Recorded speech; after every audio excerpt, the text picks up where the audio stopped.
आइ फेर हमरा किचन में अहाँ सबके स्वागत अछि।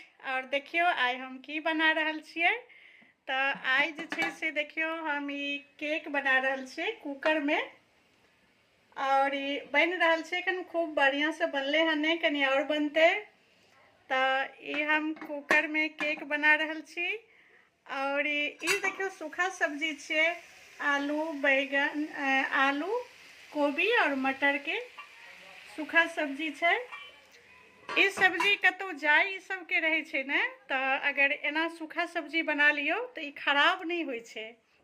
और ई केना बनाबै छी से बता दै छी। देखियो आब बनिए गेल छै, गैस बंद कर देबै।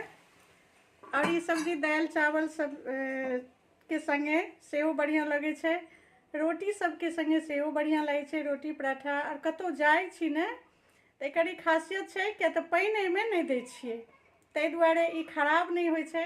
एक दिन तो पूरा दिन नहीं खराब हैत गर्मियों में।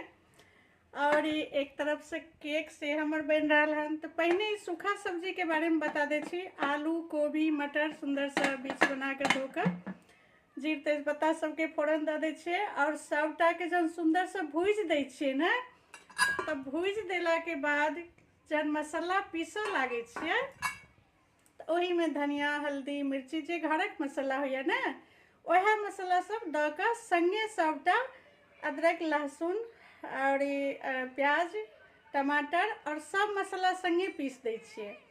आ जहन कनी भुजा जाइ छै तऽ ओ ग्रेवी दऽ दै छियै, और ओकरा सुंदर से धीमे आंच पर खाली भूज दियो, पानि बिल्कुल सूखि जाय के चाहिए। और ई सब्जी सफर के लेल बहुत स्वादिष्ट होय छै। लास्ट में गरम मसाला दऽ दियो, पानि नहीं दियो, ओहिमे जे मसाला पिसलाहा में जे रहे छै ने पानि, ओ सब अपने आप सूखि जेतै। और ई सूखा सब्जी छै आलू कोबी मटर के, तऽ ई रास्ता सबके खाय में बहुत बढ़िया छै। दाल चावल में सेहो बढ़िया लागे छै, घरों में बहुत स्वादिष्ट लागे छै। पानि नहीं दै छियै तऽ कोबी के स्वाद और बढ़िया आबै छै। और ई केक के बारे में बता दै छी जे किया बन रहल छै। तऽ हमरा घर के कनी एकटा नियम छै जे हमरा बच्चा सबके अगर बर्थडे रहे छै ने, तऽ हम रात के जे 12 बजे वाला केक होइए से हम अपने हाथ से छुपा कर केक बनावे छियै।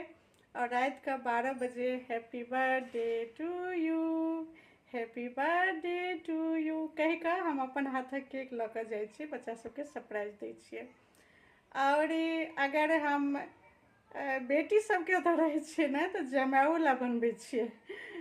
जमाय हमर एक बेर रहते बना रहल छलियै केक, हम छुपा कऽ बना रहल छलियै, पर ओ देख गेलखिन